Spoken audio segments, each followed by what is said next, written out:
মিথ্যে কথা। কবি শঙ্খ ঘোষ।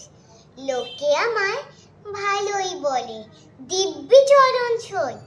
দোষের মধ্যে একটু নাকি মিথ্যে কথা কই।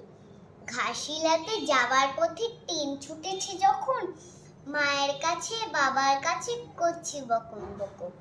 হঠাৎ দেখি চলন্ত সব গাছে এক এক রকম ভঙ্গি ফোটে, এক এক রকম নাচে। ও মা, দেখো নৃত্যনাট্য।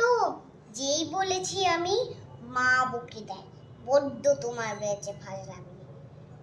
চিড়িয়াখানার নাম জানো তো? আমার সেজো মেশো আদর করে দেখিয়েছিলেন পশুরাজের কেশর।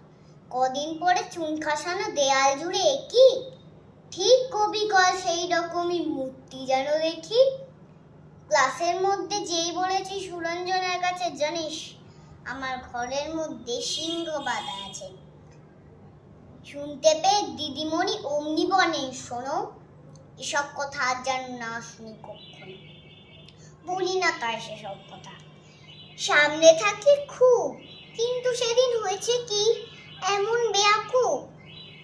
আকাশ পারে আবারও চোখ গিয়েছে আটকে, শরৎ মেখে দেখতে পেলাম রবীন্দ্রনাথকে। নমস্কার।